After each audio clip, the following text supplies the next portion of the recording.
Hello guys, तो आज हम अनबॉक्स करने वाले हैं Redmi Note 5 जो कि मुझे आज ही डिलीवर्ड हुई है फ्लिपकार्ट से। तो चलिए ओपन करते हैं।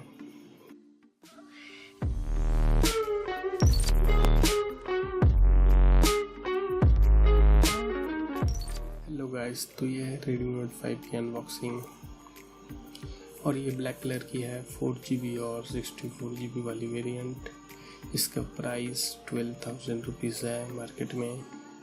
तो चलिए क्विकली अनबॉक्स करते हैं। Let's unbox it guys. तो देख लेते हैं बॉक्स कंटेंट में क्या क्या आता है। तो ये रहा इसका बॉक्स, नाइसली पैक्ड, और ये बहुत ही प्रीमियम बजट हैंडसेट है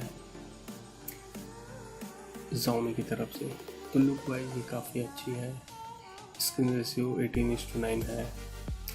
स्क्रीन साइज 5.7 इंच और एक बेस्ट फीचर गाइस, इसके साथ MI इंडिया ने बैक कवर भी देने स्टार्ट करा है।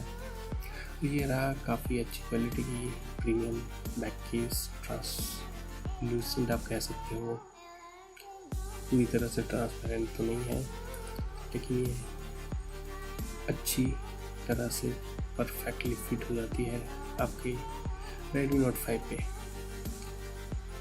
तो इसे सेट करते हैं और देखते हैं बॉक्स में क्या है। ये है कुछ यूज़र मैनुअल स्पेसिफिकेशन। ये रहा data charger, USB 2.0, USB-C type नहीं दिया इन्होंने। ये है ट्रैवल एडेप्टर जो कि काफ़ी प्रीमियम लुक देता है। और फाइनली ये रहा अपना Redmi Note 5। तो गाइस, Redmi Note 4 के साथ मैंने इसे कंपेयर करा तो सिर्फ साइज का थोड़ा अंतर है। पीछे से ये एक्जैक्टली सेम लगता है। बाकी फीचर्स की बात करें तो लगभग सेम फीचर्स है इसमें। थोड़ा कैमरा इम्प्रूवमेंट है और एक डिटेल रिव्यू हम करेंगे बाद में। तभी तक के लिए इतना ही guys. Hope you like it. Please support my channel. Thank you guys.